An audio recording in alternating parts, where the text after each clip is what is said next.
My 7-day head-to-toe wellness challenge finished yesterday. My coaching client and I had decided to add 3 simple self-care routines to our day to see how we could better manage inflammation over the course of a week and to see what happened.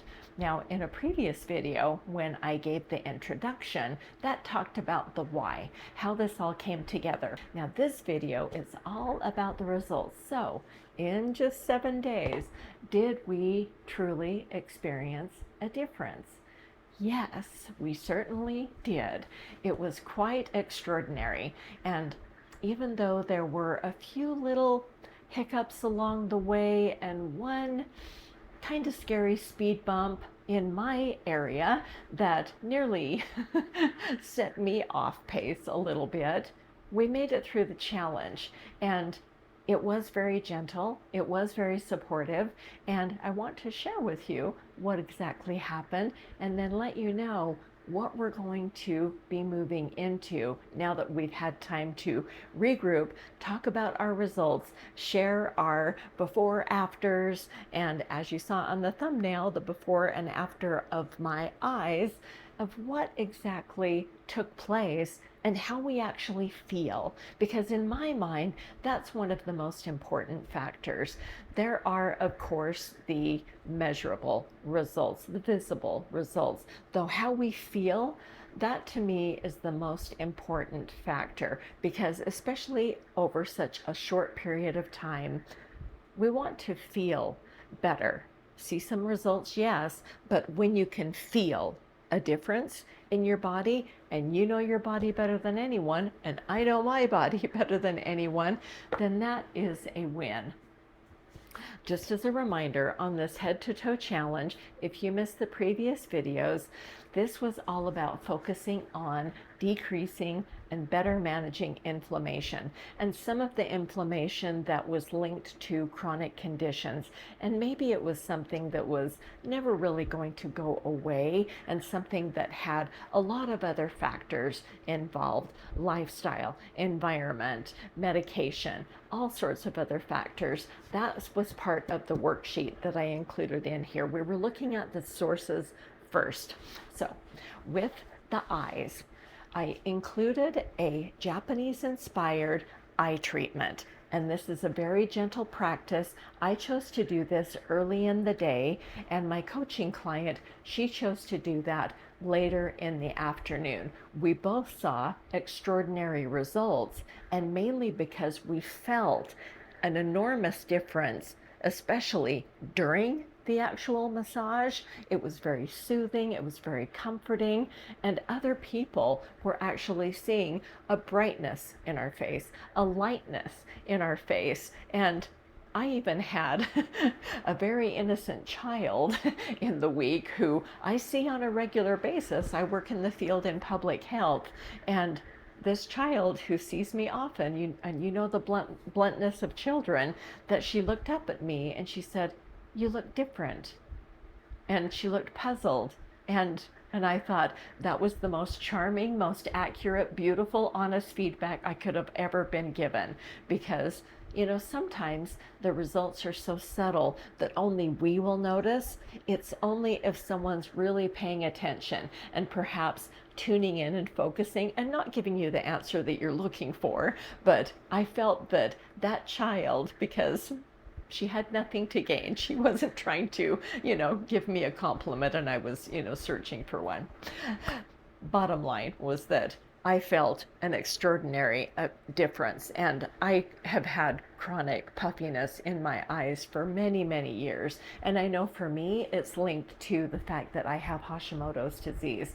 So I have a lot of swelling in my face that kind of fluctuates and goes up and down.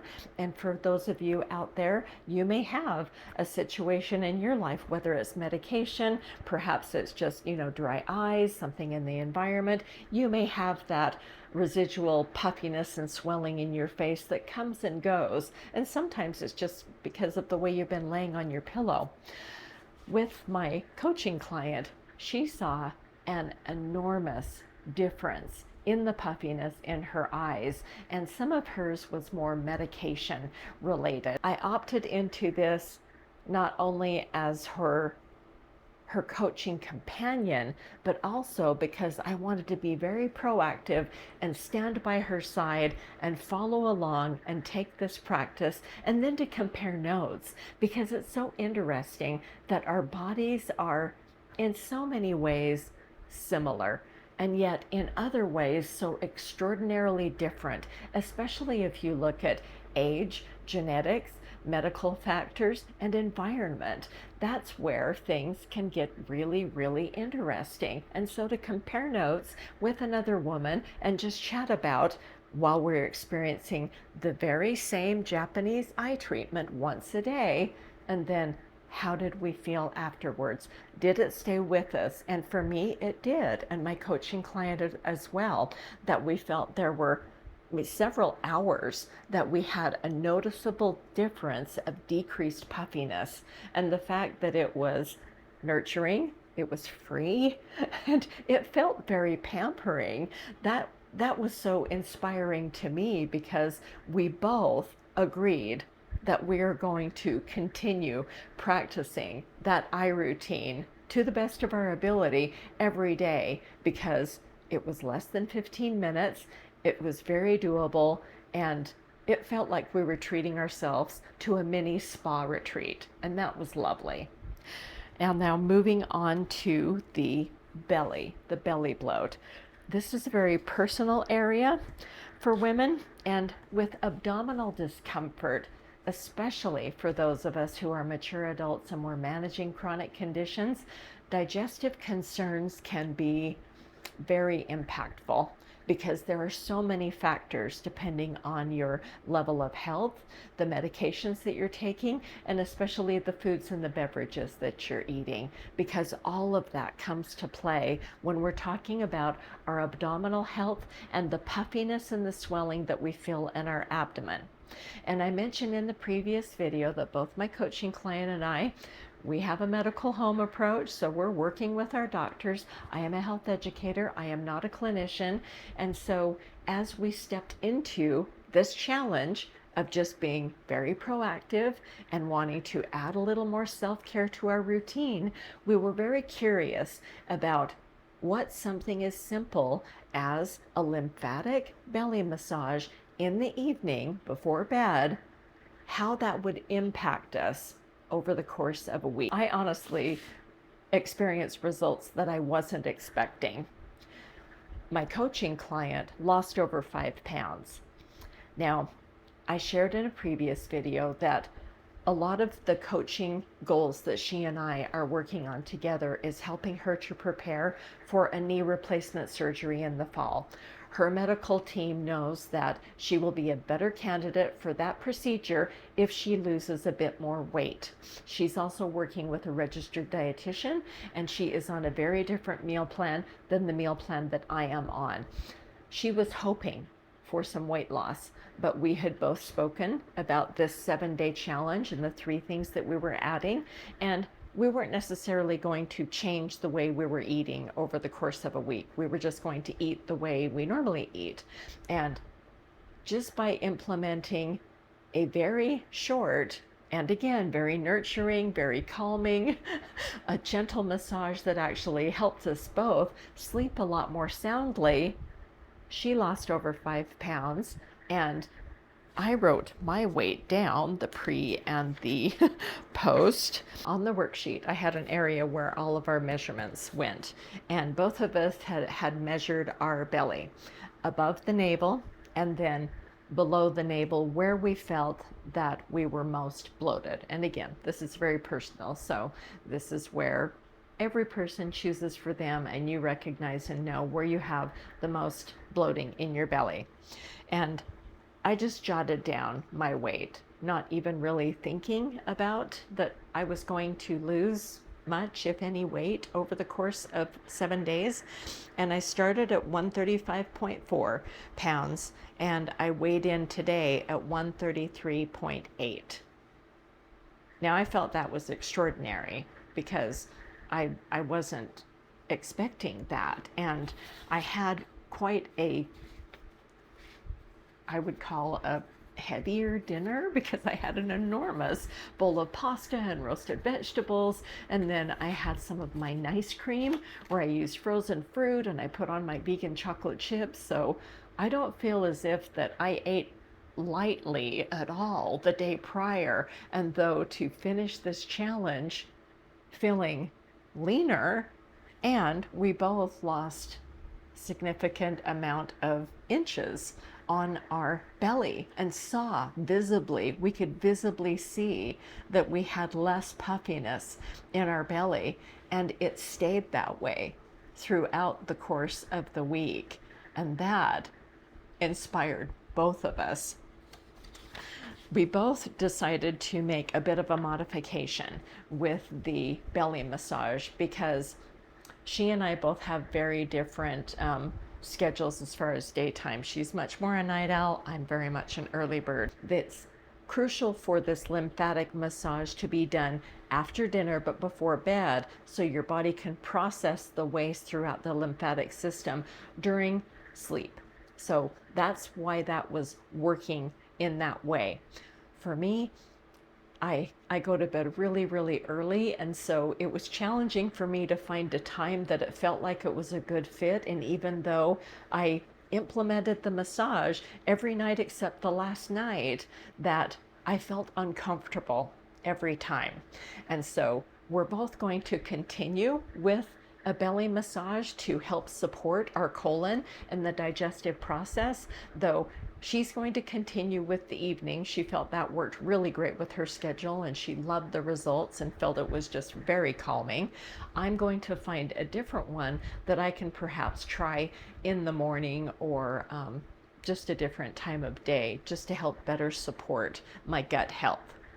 So that was part of our evaluation and regrouping on that one of how we want to move forward in this.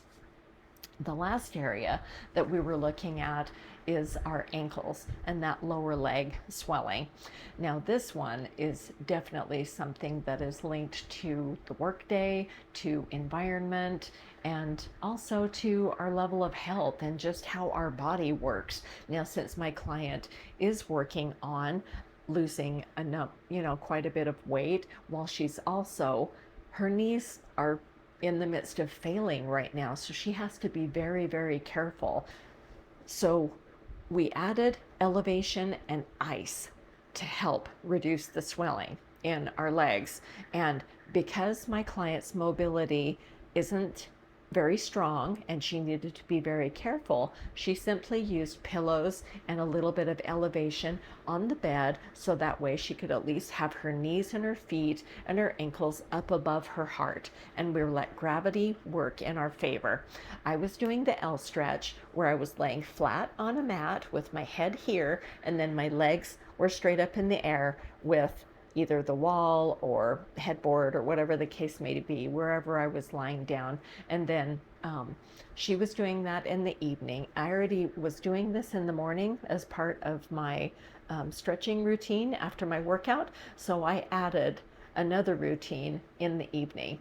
And I didn't see as much change on the measurement of my ankles. My client did. She lost over an inch of swelling in her ankles. Now that would fluctuate quite a bit because, as I said, the sources of our inflammation in these areas were coming from chronic conditions and, health situations that weren't going to go away. They were things that we were managing. Though the fact that she had that less swelling in her ankles, it relieved pain, and it helped her with all of the discomfort and the tightness that she was feeling in her lower leg, and with her socks feeling that they were binding, with shoes feeling really tight and uncomfortable. And I noticed the same thing. This past week, it was really, really hot and got really, really windy, and environmental factors hit my area really, really hard. I've shared before, I live in Utah, I'm in the city of Salt, and we had some extraordinary, dangerous wildfires, and they are still there are a number of dangerous wildfires around the state, and we're in quite a critical state of emergency right now.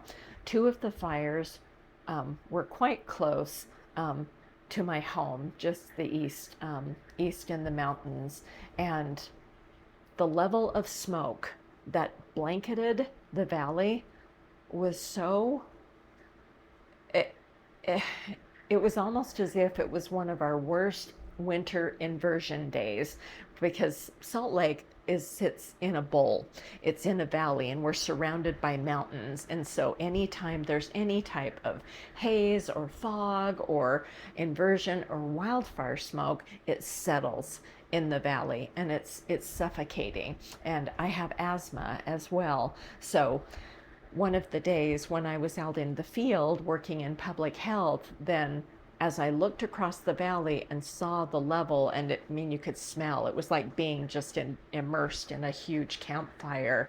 I had some of my N95s with me and was nearly, going to access those just because it was so challenging. And thankfully, some of the fires nearby have been contained, though others sadly near Beaver. At last count, I think it was 180,000 acres so far. It's just tragic, tragic. And the point being is that with both my coaching client and I, we knew that over the course of 7 days that yes, we had given our commitment to one another that we were going to implement these self-care habits. And while they were as easy to add, they could have also been just as easy to set aside for a day or two if it wasn't in our best interest or didn't fit our life or the situation. Because of the wildfires and because of the heaviness, I honestly felt that because I was in the midst of this challenge and knowing that I was my client's accountability partner, that by practicing the Japanese eye massage in the morning and then knowing that I was going to be elevating in the evening and finishing off and, keeping up on my checklist and checking in with my coaching client, it was encouraging and hopeful for both of us, because she and I kept in touch, of course, and she was concerned, and I wanted to make sure that she was okay because she is in a compromised position right now, and I wanted to make sure that everything that we were implementing was in her best interest. And that was a lesson for both of us, that by adding just a few moments in our day, these short pockets of time across the day, whether we were implementing one of the massages or elevating or using some ice, the bottom line was that we made time for ourselves, and we were getting great results because our body loves consistency. Our body loves when we give it the attention and the nurturing care that it deserves. And I mentioned in the intro video when I talked about the why and how all of this was coming about, when we think about inflammation in the body, this is a symptom and it is a cry for help. And through this 7 days, I felt that both of us were answering that call for help with kindness and being gentle with ourselves, and we were looking forward to these practices. And as we come to the end of the challenge, then I had spoken before that this was my add, not subtract approach, that this is a gentle way to improve your health, because there's not very many people that like to take on a challenge or a goal when it feels punitive or when it feels restrictive. A challenge that's actually supportive and exciting, and when in the course over a short amount of time, and by short amount I mean sometimes immediate, especially with elevation and ice, your body responds so quickly to some of those approaches just to simply better manage a symptom that can be coming from any number of sources, though the symptom itself can be quite easy to manage. And we demonstrated that during this challenge. And that's why, now that we've reassessed and we've chatted about a few things, and as I mentioned, we're going to modify our abdominal routine. She's going to go on with the one that's listed on the worksheet, and I'm going to shift mine a little bit. And we're also going to add again, because both of us were very pleased with the fact that without even trying, without even thinking about it, that we both lost a little bit of weight. And she knew that she had an appointment with a registered dietitian coming up and is looking at taking on the Mediterranean diet. That is the plan that she wants to really get immersed in, is going to take a cooking class and has that on her plan. And I have been following the starch solution for quite some time. And I decided that while she's stepping into that, then I'm going to add a 7-day Mary's Mini. So as we move into this next week, and we're using this weekend as kind of a little settle in, keep up with our practices, and then a start fresh on Monday, that we're going to add in one more self-care approach that feels good, that feels supportive, and then we're going to check in again. So it'll be over 14 days by that time, though the point being that by setting our goals in small chunks, then it makes it seem much more doable and more attainable. As my coaching client is looking ahead at the surgery, she's less frightened and she's very encouraged, knowing that as she's supporting her body right now, she's going to be a much better patient. And I'm very thankful that my coaching client put me up to this challenge, because this has really inspired me. And now we're really working as a team and looking forward to the next step, especially now that, we started out with the 3 similar ones that I put out, and now we're both adding something a little bit different with the same goal in mind. And I hope that you join us. Links are down in the description. You can download the worksheet, and I hope you and a friend take this challenge along with us and move forward, and then share your results.